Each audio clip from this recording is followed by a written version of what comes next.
नमस्कार दोस्तों, आप सभी का study for UPSC PCS channel में स्वागत है। 70 बीपीएससी पीटी जो आपका 13 तारीख को है, उसको लेकर हम लोग साइंस एंड टेक के एमसीक्यू कर रहे थे। साइंस एंड टेक 69 बीपीएससी से शुरू किया गया है। उससे पहले ये नहीं पूछा जाता था बीपीएससी में, केवल साइंस के सवाल आते थे। तो साइंस एंड टेक के पिछले साल आधे साइंस एंड टेक के सवाल थे और आधे सवाल साइंस के पूछे गए थे। साइंस एंड टेक के स्टेटमेंट वाले और मिलान करने वाले सवाल पूछे गए थे। आज हम लोग अंतरिक्ष प्रौद्योगिकी से जुड़े हुए कुछ सवाल करेंगे और कुछ बायोटेक्नोलॉजी से जुड़े हुए सवाल को करेंगे। वीडियो को अंत तक देखिएगा। इससे पहले के भी वीडियोज़ को भी देखिएगा। करंट अफेयर भी मैंने कंप्लीट करवा दिया है, उसको भी देख सकते हैं आप लोगों के। आज का वीडियो शुरू करते उससे पहले एक चीज़ और बता देता हूँ कि 71 बीपीएससी को लेकर आंसर राइटिंग का अपना ग्रुप चलता है, उसमें अगर आपको जुड़ना हो तो बताइएगा। 70 बीपीएससी के लिए पीटी के पश्चात हम लोग नया ग्रुप शुरू कर लेंगे जो सही रहेगा। अभी तो पीटी पर ध्यान दीजिएगा जिन्हें भी 70 देना हो। ओके, देखिए आज का पहला सवाल जो 2022 ईस्वी पीटी में पूछा गया था कि निम्नलिखित कथनों में से कौन सा एक जनसंचार माध्यमों में बहुचर्चित, मतलब कि न्यूज़पेपर, टीवी, इन सभी पर बहुचर्चित प्रभाजी कक्षीय बमबारी प्रणाली, इसको इंग्लिश में कहा जाता है फ्रैक्शनल ऑर्बिटल बम्बार्डमेंट सिस्टम, बड़ा ही खतरनाक सा एक वेपन सिस्टम है जिसके बारे में आपको बताऊंगा कि आधारभूत विचारों को सर्वोत्तम रूप से प्रतिबिंबित करता है। मतलब इसका क्या मतलब है, ये किस प्रकार की प्रणाली होती है। दरअसल पृथ्वी है, ये पृथ्वी है, अर्थ है, इसके अलग अलग ऑर्बिट होते हैं, लोअर अर्थ ऑर्बिट, अपर अर्थ ऑर्बिट, ये अलग अलग ऑर्बिट होते हैं। तो इस बम के प्रक्षेपण के लिए क्या किया जाता है, एक प्रकार का मिसाइल होता है जो पृथ्वी के लोअर अर्थ ऑर्बिट का उपयोग करता है और अपने टारगेट को निशाना बनाता है उसके ऊपर से जाकर। ये जो होता है इसको ट्रैक कर पाना बहुत मुश्किल होता है और इससे बचना भी काफ़ी मुश्किल होता है। इसके ट्रेजेक्टरी जो होता है, इसका परिपथ जो होता है, उसको गेस करना बड़ा ही मुश्किल होता है। ये जो है ये रूस ने उपयोग भी किया है कई बार। कोई मिसाइल पृथ्वी के पारित, मतलब कि पृथ्वी के बाहर जाकर किसी स्थिर कक्षा में स्थापित किया जाता है, वह पृथ्वी पर किसी लक्ष्य के ऊपर कक्षा को त्यागता है, मतलब किसी लक्ष्य के ऊपर अपने कक्षा से निकलकर वो अटैक करता है। इसी सिस्टम को क्या कहा जाता है, इसी सिस्टम को कहा जाता है FOBS, यानी कि fractional orbital bombardment system. Orbital bombardment system है ये। ओके, रूस ने इसका उपयोग किया था। 1960 के दशक में फोर्ब्स को परमाणु हथियार वितरण प्रणाली के रूप में विकसित किया गया था। यह परमाणु हथियार भेजने के अंतरिक्ष का उपयोग करने वाला पहले सोवियत प्रयासों में से एक था कि परमाणु हथियार गिराने के लिए हम अंतरिक्ष का उपयोग करेंगे। स्पेस के थ्रू में हम जाके क्या करेंगे, तो वहाँ पर गिराएंगे परमाणु हथियार किसी दूसरे देश पर। इसको विशेष रूप से ध्यान रखिएगा, ये रूस यूक्रेन वॉर के बाद चर्चा में था, इसीलिए ये सवाल पूछा गया था। 2020 का सवाल है, ये देखिए क्या है कि यह प्रयोग 3 ऐसे अंतरिक्ष यानों को काम में लाएगा जो एक समबाहु त्रिभुज के, इस प्रकार से 3 अंतरिक्ष यान हैं जो एक समबाहु त्रिभुज की आकृति में उड़ान भरेंगे, जिससे प्रत्येक भुजा 1 मिलियन किलोमीटर लंबी होगी, ये 10 लाख किलोमीटर लंबी होगी। यानों के बीच लेजर चमक रही होगी। कथित प्रयोग किसे संदर्भित करता है, तो ये इवोल्ड लीजा प्रयोग था जिसको कहा था evolved laser interferometer space antenna. एक ऐसा प्रयोग है जिसमें 3 अंतरिक्ष यानों को काम में लाया जाएगा जो एक समबाहु त्रिभुज की आकृति में सूर्य के आसपास 50 मिलियन किलोमीटर की दूरी पर उड़ान भरेंगे। इसमें काल्पनिक त्रिकोण के प्रत्येक भुजा 1 मिलियन किलोमीटर लंबी होगी। ये काल्पनिक त्रिकोण होगा, कोई वास्तविकता में त्रिकोण नहीं होगा। 3 अंतरिक्ष यानों का उपयोग करके हम रिसर्च को कंडक्ट करेंगे। उसी को क्या कहा गया, लीजा, इवोल्ड लीजा इसको कहा जाता है। Evolved laser interferometer space antenna है, ये एक प्रयोग किया जा रहा था। ये 2016 ईस्वी का करंट था जिसको 2020 यूपीएससी पीटी में पूछा गया। अगले सवाल पर चलते हम लोग। निम्न से किसका यकीन का मापन आकलन करने के लिए उपग्रह चित्रों, सुदूर संवेदी आंकड़ों का इस्तेमाल किया जाता है। किस किस चीज़ों के लिए उपग्रह का उपयोग किया जा सकता है, किसको किसको मापने आकलन करने के लिए। 69 बीपीएससी में एक चीज़ पूछा गया कि 5G टेक्नोलॉजी का उपयोग हम निम्न में से किन किन चीज़ों के लिए कर सकते हैं, उपयोग पूछा गया। ठीक है, तो ये जो सवाल है इसी प्रकार से आपसे ही पूछा जा सकता है, किस किस के लिए कर सकते हैं। किसी विशेष स्थान की वनस्पतियों पर्ण हरितकांश, बिल्कुल। फॉरेस्ट सर्वे तो सैटेलाइट के माध्यम से ही किया जाता है, रिसोर्स सेट 2 के माध्यम से किया गया। क्या देखते हैं हम, हरियाली ही तो देखते हैं।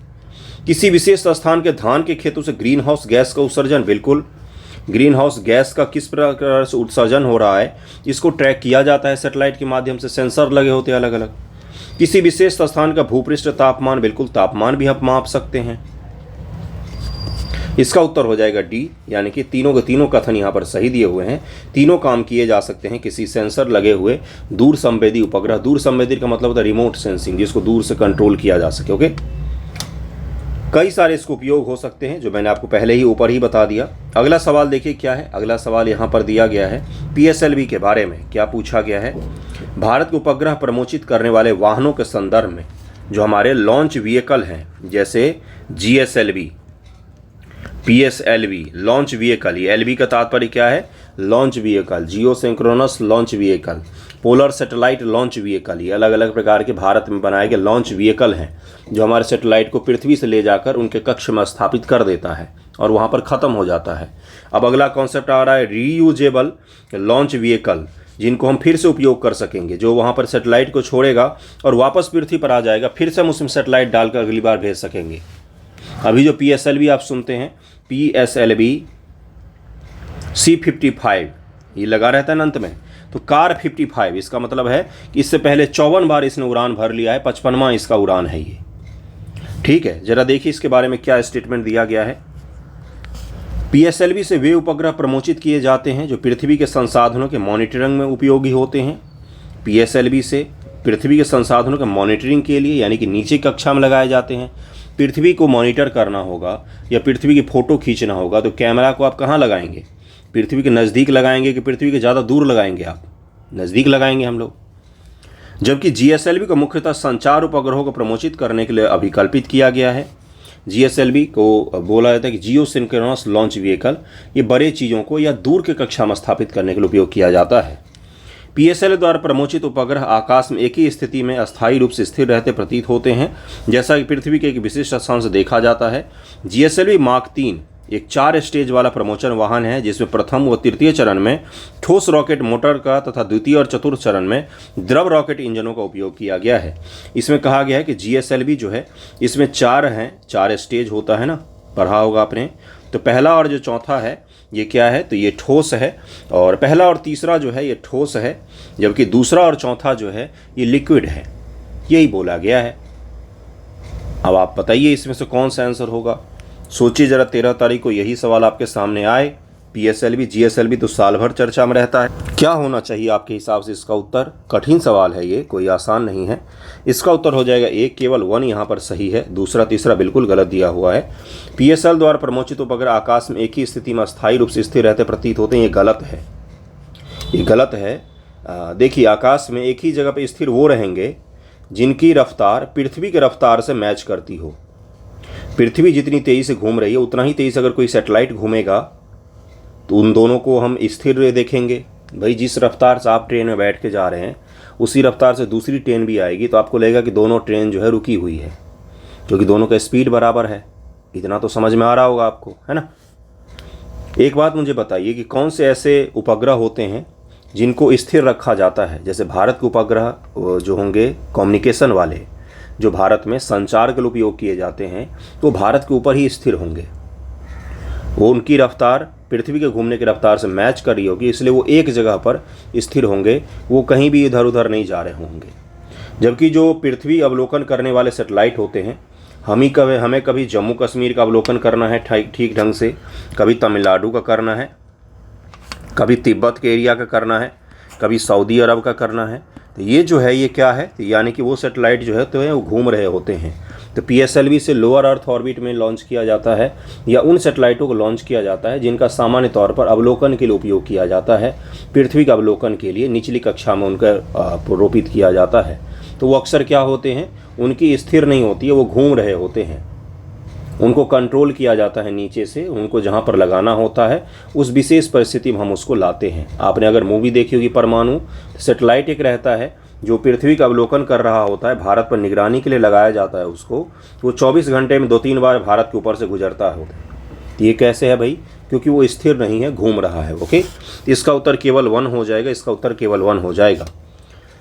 PSLV को मुख्यतः पृथ्वी प्रक्षेपण, अर्थ ऑब्जर्वेशन या दूर संवेदी रिमोट सेंसिंग उपग्रहों को प्रेक्षित करने के लिए डिजाइन किया गया है। जबकि GSLV को उच्च दीर्घवृत्ताकार, भू समकालिक, हाई इलिप्टिकल, जियो सिंक्रोनस कक्षा में संचार उपग्रहों को प्रक्षेपित करने के लिए डिजाइन किया गया है। कथन 1 बिल्कुल सही दिया हुआ था। उल्लेखनीय है कि GSLV द्वारा प्रक्षेपित उपग्रह अपनी भू समकालिक प्रकृति के कारण पृथ्वी पर किसी स्थान विशेष को देखने में सदैव स्थिर प्रतीत होती हैं। क्यों? क्योंकि उनकी रफ्तार पृथ्वी के घूमने की रफ्तार से मैच कर रही है, इसीलिए वो आपको स्थिर दिखाई देंगे। वहीं अगर हम तीसरे कथन की बात करें तो जीएसएलवी मार्क 3 इसरो द्वारा निर्मित 3 चरणों वाला प्रमोशन यान है। इसमें 4 चरण होता ही नहीं है, जिसमें 2 ठोस ऑन स्ट्रैप ऑन्स, एक कोर द्रवित बूस्टर और एक क्रायोजेनिक ऊपरी चरण होता है। तथा कथन 3 भी यहाँ पर गलत दिया हुआ था। जीएसएलवी पीएसएलवी पर इससे बेहतर सवाल नहीं हो सकता है। एक सवाल में आपका पूरा जीएसएलवी पीएसएलवी रिवाइज हो जाता है। छोड़ के मत जाइएगा पीटी मेंस दोनों में ये टॉपिक को।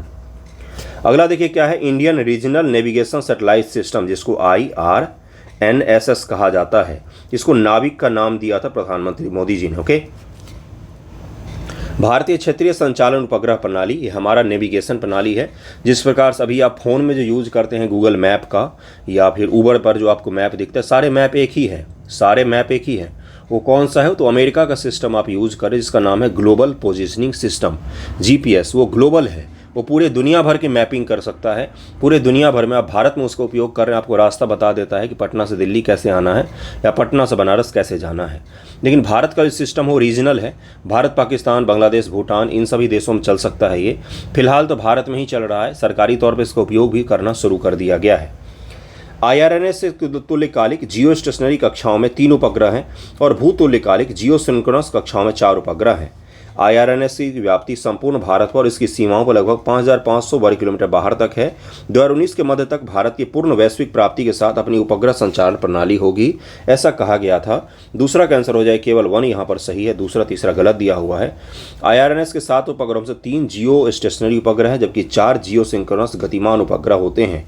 जबकि नाविक IRNS के देश उपयोगकर्ताओं के साथ साथ देश की सीमा से 1500 किलोमीटर दूरी तक, मैंने रीजनल बताया इसीलिए आपको, भारत का केवल नहीं होगा, ये केवल भारत में उपयोग नहीं हो सकता है बल्कि आस पड़ोस के देशों में भी हो सकता है अगर वो करना चाहें तो। जैसे अभी हम लोग किसको देते हैं पैसा? अमेरिका को देते हैं ग्लोबल पोजिशनिंग सिस्टम के लिए।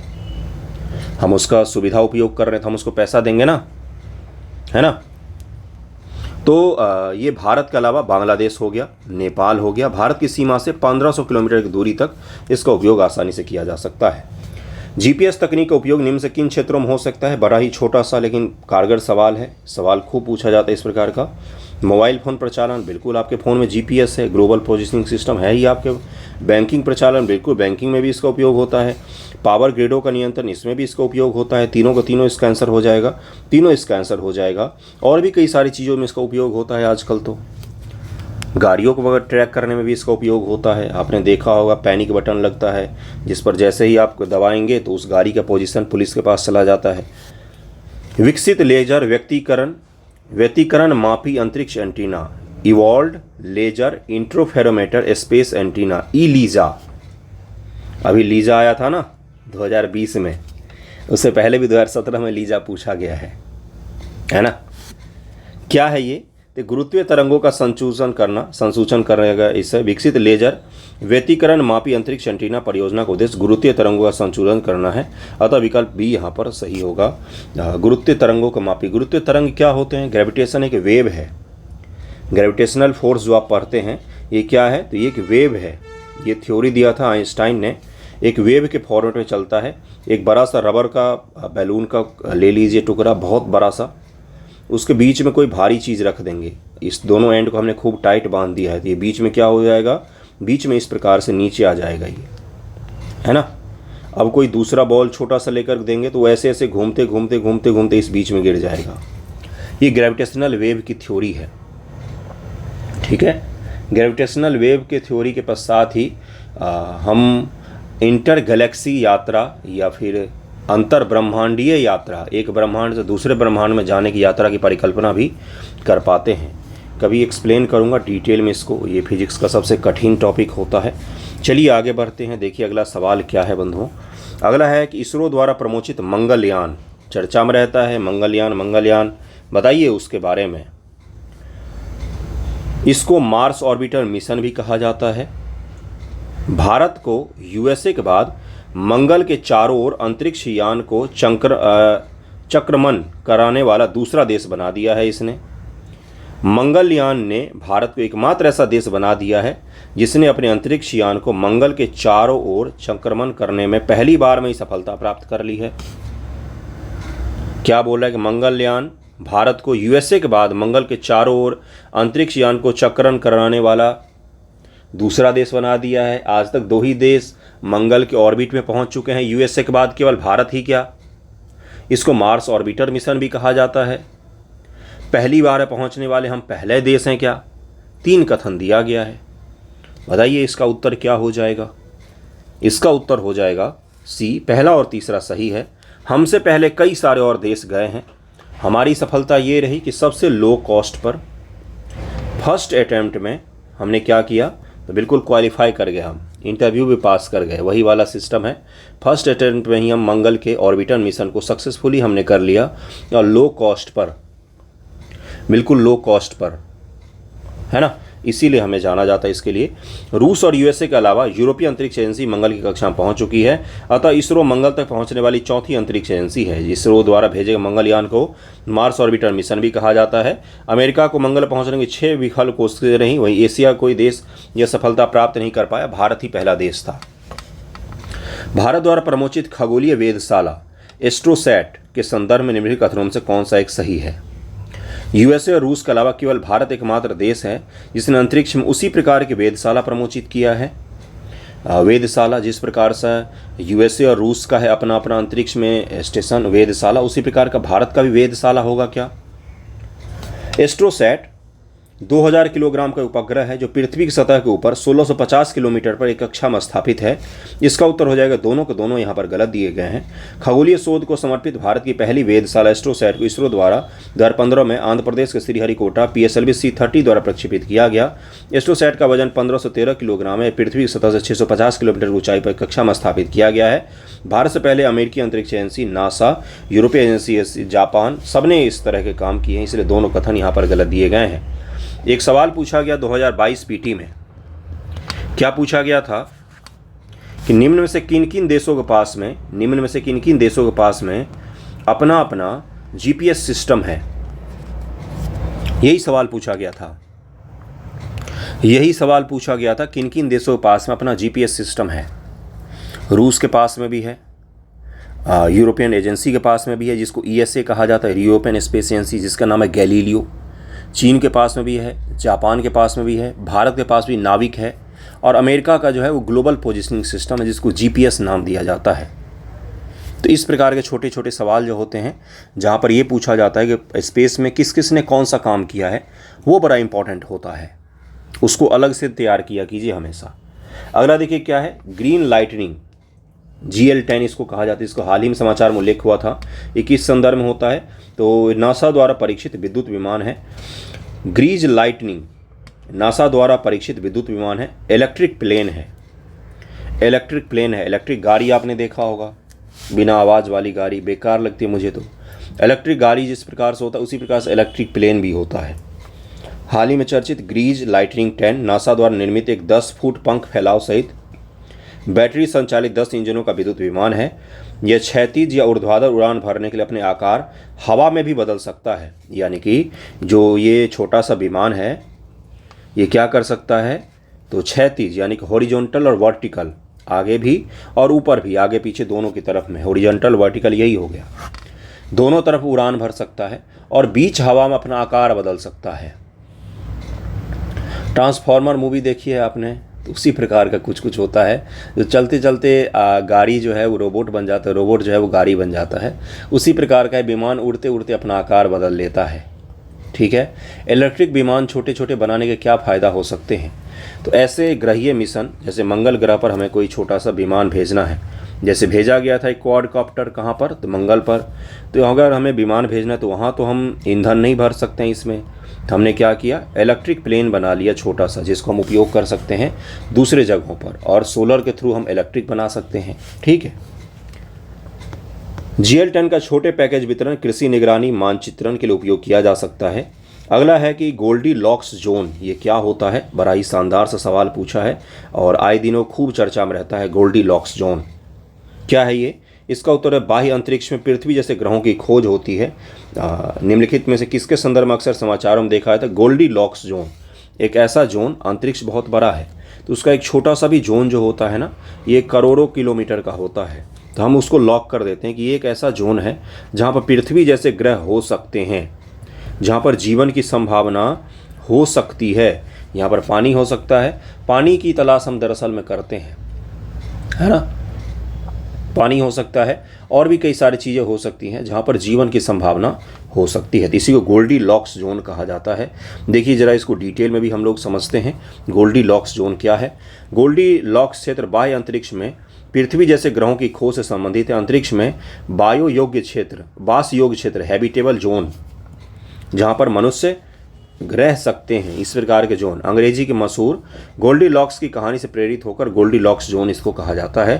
गोल्डी लॉक्स जोन अंतरिक्ष में एक ऐसा क्षेत्र है जहाँ एक ग्रह अपने तारे से इतनी दूरी पर होता है कि उस ग्रह की सतह ना तो अधिक गर्म हो ना तो अधिक ठंडी। जैसे पृथ्वी है, पृथ्वी अगर पृथ्वी के स्थान पर नहीं रहता, थोड़ा सा नज़दीक रहता सूर्य के, तो भी यहाँ पर जीवन संभव नहीं था, और थोड़ा सा दूर रहता सूर्य के तो भी यहाँ पर जीवन संभव नहीं था। क्यों संभव नहीं था? क्योंकि ज़्यादा ठंडा हो जाता और ज़्यादा गर्म हो जाता, तो दोनों परिस्थिति में यहाँ पर जीवन संभव नहीं है। चंद्रमा पर क्या दिक्कत है? चंद्रमा पर दिक्कत ये है कि वहाँ पर अगर आप बाहर रहेंगे तो अतिशय ठंड है, तो अगर आप अंदर रहेंगे तो फिर रह नहीं सकते हैं, क्योंकि वहाँ पर वायुमंडल का अभाव है। तो कुछ चीज़ें ऐसी होती हैं जो जीवन के लिए परम आवश्यक होता है, जिसमें तापमान सबसे प्रमुख होता है।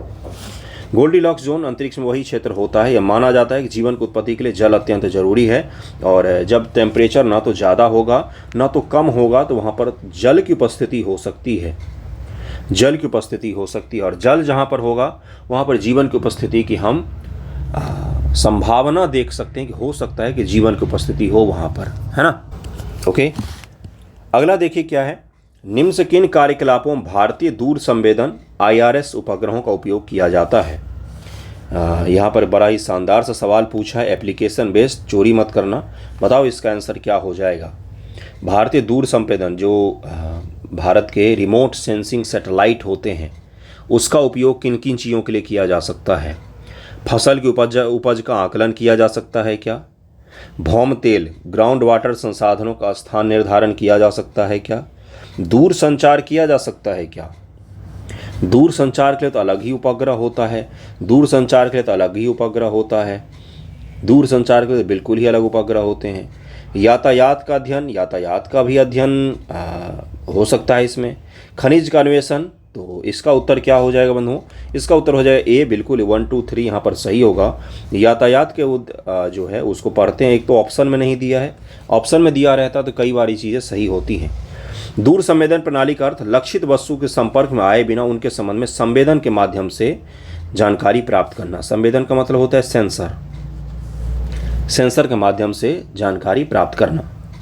सुदूर संवेदी उपग्रह विभिन्न क्षेत्रों से तरंगों का आदान प्रदान करते हैं। प्रत्यावर्तित तरंगों के आधार पर यह संभावना व्यक्त करते हैं कि पृथ्वी के भीतर या समुद्र के भीतर कौन से तत्व होने की संभावना है, जिसमें ये सभी काम किए जा सकते हैं। आप देख सकते हैं, सेंसर के आधार पर फसल उपज का आकलन, भौम जल ग्राउंड वाटर का संसाधनों का स्थान निर्धारण, खनिज का अन्वेषण, उपग्रह आधारित स्थलाकृत नक्शा, भूकंपीय विवर्तनिकी का अध्ययन, जलवायु परिवर्तन का अध्ययन, पर्यावरणीय प्रभाव का विश्लेषण, ये सभी काम किए जा सकते हैं। सुदूर संवेदन की तकनीक को संवेदक सेंसर की प्रकृति के आधार पर मुख्यतः 2 भागों में बांटा जाता है, एक्टिव व पैसिव। ज़्यादातर पैसिव संवेदक द्वारा सूर्य का परावर्तित प्रकाश संवेदित किया जाता है। एक्टिव संवेदक वे हैं जो खुद के विद्युत चुंबकीय विकिरण उत्पन्न करके पृथ्वी की ओर फेंकते हैं, और फिर परावर्तित जो विकिरण होता है उसका अध्ययन करके कई सारे चीज़ों को निकालते हैं। इसको विशेष रूप से ध्यान रखिएगा। भारत में सुदूर संवेदन का मुख्य स्थान कौन सा है? तो भारतीय सुदूर संवेदन संस्थान देहरादून में है, इसको अलग से ध्यान में रखिएगा। कई बार संस्थान पूछा जाता है ना, बीपीएससी छोड़ो यूपीएससी में ही पूछा जाता है। 2022 में ही उन्होंने पूछा था कि भारतीय कॉफ़ी बोर्ड का मुख्यालय कहाँ है? कहाँ है कॉफ़ी बोर्ड का मुख्यालय? बेंगलोर में है, कोलकाता में है, कहाँ पर है? आपको पता है? ज़रा बताइएगा।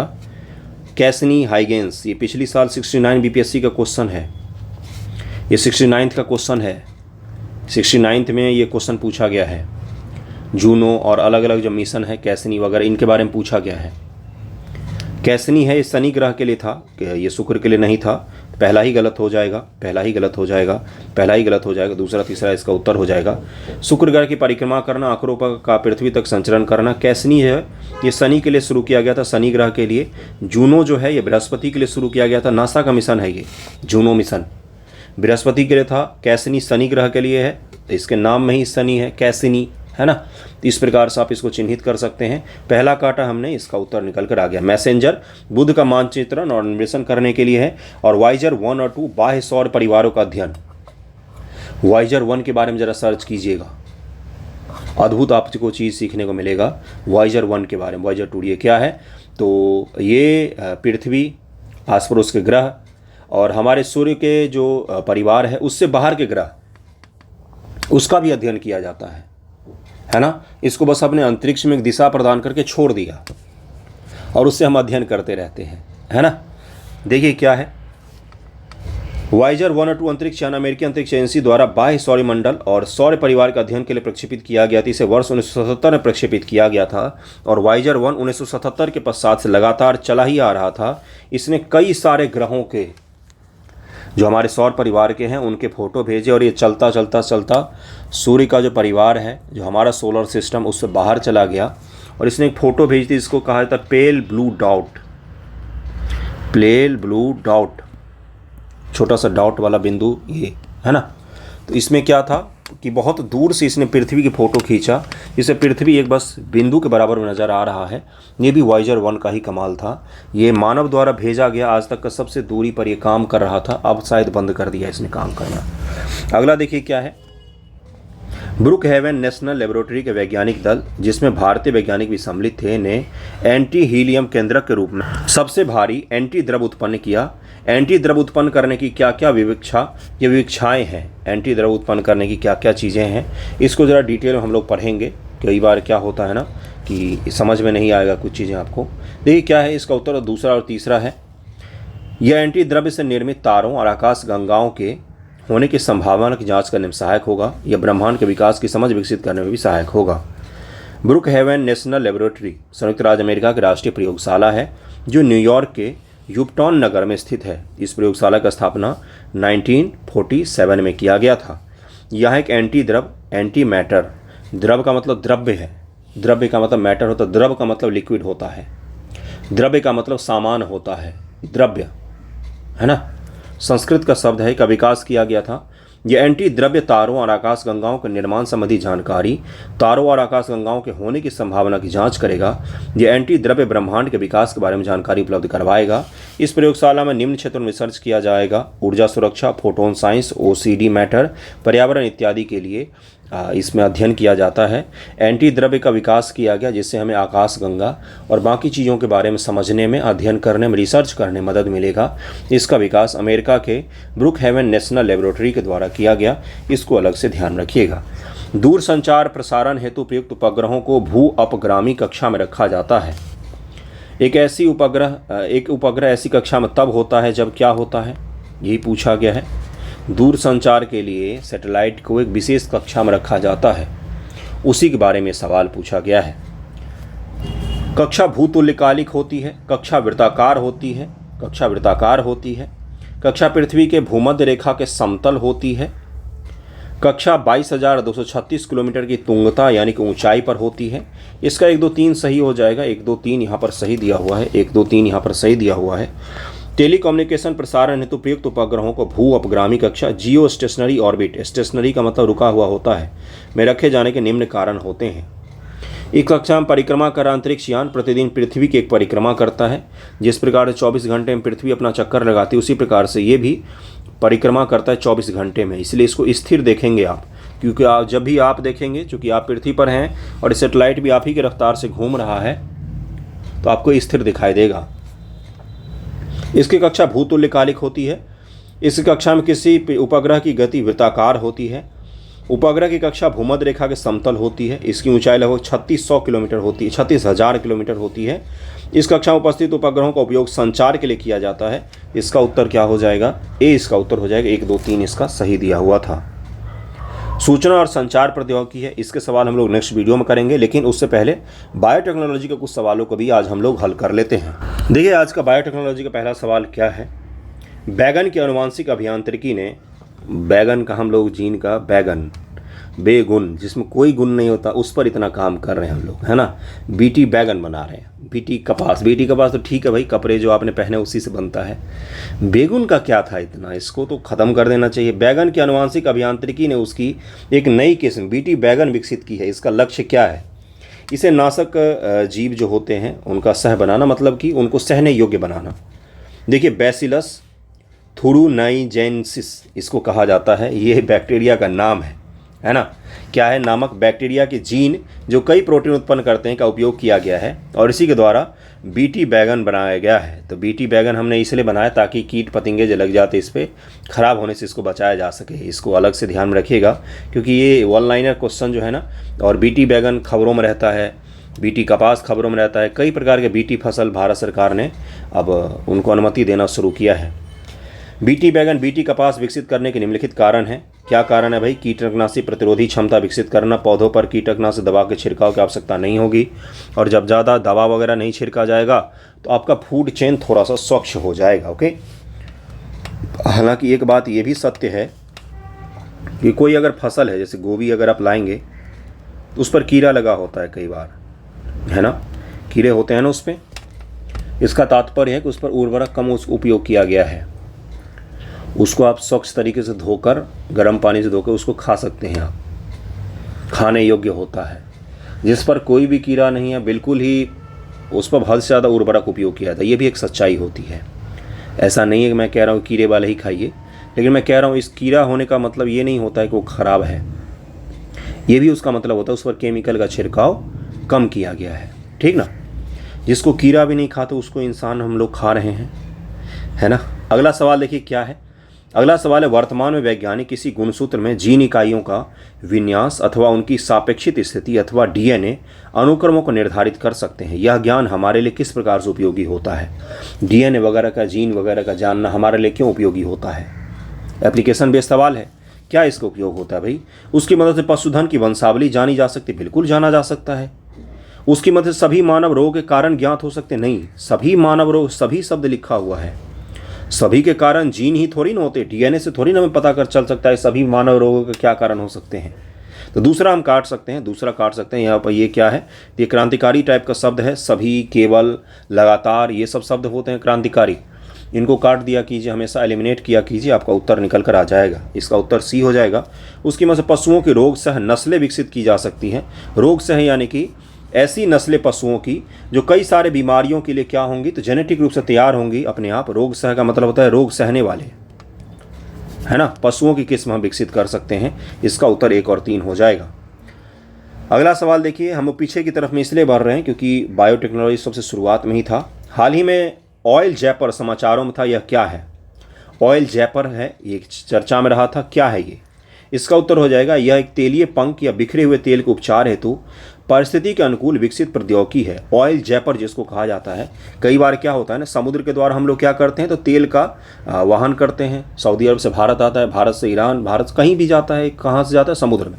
तो समुद्र में अगर तेल बिखर जाए तो हम उसका क्या कर सकते हैं? तो ऑयल जैपर तकनीक का आजकल उपयोग किया जा रहा है, जिसे विभिन्न प्रकार के बैक्टीरिया का तथा अन्य बायो रेमिडिएशन तकनीकों का उपयोग करके तैलीय पंख, मतलब तेल से भरे हुए कीचड़ या बिखरे हुए तेल के निवारण के लिए किया जाता है। 2010 में मुंबई के तटीय क्षेत्र में तेल निवारण के लिए इस तकनीक का उपयोग किया गया था। ऑयल जैपर तकनीक का उपयोग 2010 में मुंबई के आसपास में किया गया था। इसमें बैक्टीरिया और कई प्रकार के बायो रेमिडिएशन जिसका उपयोग करते हैं, जिससे क्या होता है, ये सारा तेल वहाँ का खा लेते हैं और ये परिस्थिति को भी नुकसान नहीं पहुंचाते हैं। कुछ दिन पहले ही मालदीव में भी तेल का बिखराव हुआ था, पिछले वर्ष 2022 में, वहाँ पर भी इसका उपयोग किया गया था। अभी तो 2024 चल रहा है। श्रीलंका में भी इस प्रकार का संकट बना था। तो ये पर्यावरणीय दृष्टिकोण से भीषण संकट होता है, जहाँ पर मछलियाँ मरने लग जाती हैं और कई सारी चीज़ें होती हैं। तमिलनाडु के तट पर भी इसी प्रकार का संकट हुआ था, तो वहाँ पर ऑयल जैपर का उपयोग किया जाता है। ओके, अगला सवाल देखिए क्या है। स्टेम सेल के बारे में पूछा गया है। बहुत ही इंपॉर्टेंट सवाल है, सबसे इंपॉर्टेंट सवाल आज के दृष्टिकोण से मान सकते हैं हम लोग, है ना। स्टेम सेल अक्सर सुर्खियों में रहने वाले स्टेम कोशिकाओं के संदर्भ में कौन सा कथन सही है? स्टेम कोशिकाएं केवल स्तनपायी जीवों से ही प्राप्त की जा सकती है। पहला ही काट देते हैं हम लोग, केवल लिखा हुआ भाई। स्टेम कोशिकाएं नई औषधियों को परखने के लिए प्रयोग की जा सकती है। स्टेम कोशिकाएं चिकित्सा थेरेपी के लिए प्रयोग की जा सकती हैं। इसका उत्तर दूसरा और तीसरा हो जाएगा। इसका उत्तर दूसरा और तीसरा हो जाएगा, दूसरा और तीसरा हो जाएगा। स्तंभ कोशिका इंग्लिश में कहा जाता है स्टेम सेल वे कोशिकाएं होती हैं जिनमें शरीर के किसी भी अंग को अंग की कोशिका के रूप में विकसित होने की क्षमता विद्यमान होती है। एक छोटे से सेल में शरीर का कोई अंग बना सकने की क्षमता होती है, इसी को स्टेम सेल कहा जाता है। स्तंभ कोशिकाएं विभाजन के द्वारा अपनी संख्या को दीर्घकाल तक बढ़ा सकती हैं और सेल डिवीजन के द्वारा ये अपनी संख्या बहुत ज़्यादा बढ़ा सकती हैं और संख्या बढ़ने से क्या हो सकता है, किसी अंग का निर्माण हो सकता है। सेल थेरेपी आजकल बहुत चर्चा में रहता है।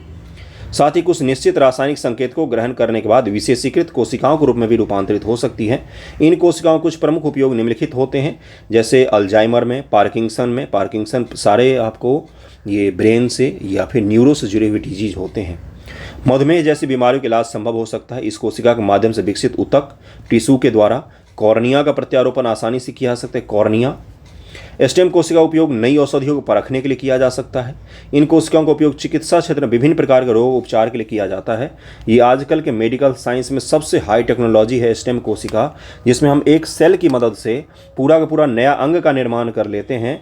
इसीलिए आजकल ये चर्चा में है। अगर ये टेक्नोलॉजी सही तरीके से आ जाए तो बहुत सारे लोगों के जीवन को सुरक्षित किया जा सकता है। आज के लिए इतना ही रखते हैं। अगले वीडियो में इससे आगे के सवालों करेंगे। थैंक यू सो मच आप सभी का वीडियो देखने के लिए।